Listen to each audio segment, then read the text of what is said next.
parents, and particularly if you're like 35 years old or younger, you have to come to terms with the life that you believe your children are worth, the life that you believe that they deserve. There is a pattern of behavior among parents who are especially poor-minded parents, that they want their children to have the experiences that they had, to learn the lessons that they learned, the way that they learned them, to have the challenges that they had. Now, of course, in speech, you might not necessarily say that you don't want more for your children than you have. But if you want your children to have all of the experiences, or have to have the challenges, or be comfortable not having the conveniences that you didn't have as a child, then you are not setting your children up to live the best life they could live.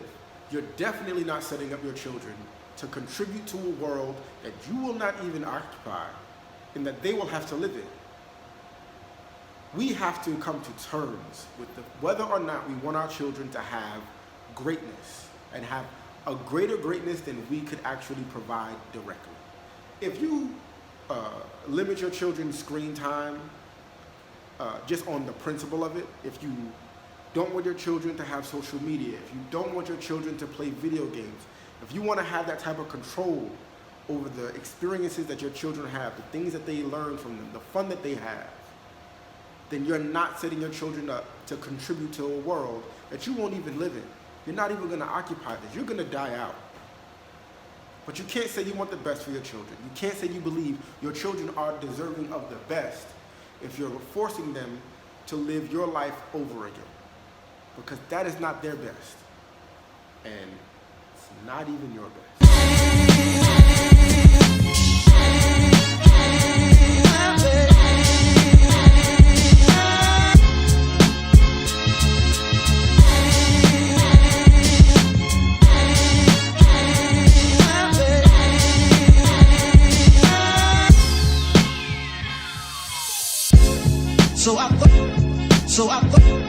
So I thought I needed. So I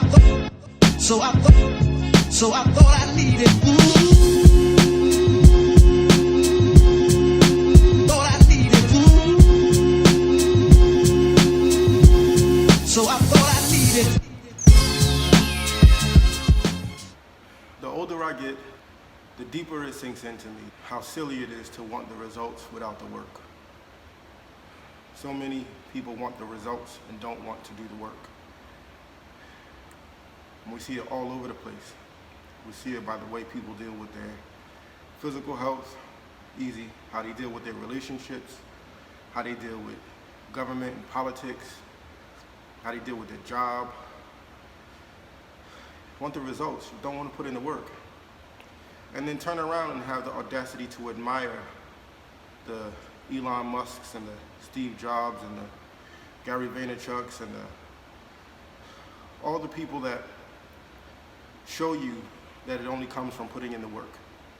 It doesn't come from being in the right place at the right time. It doesn't come from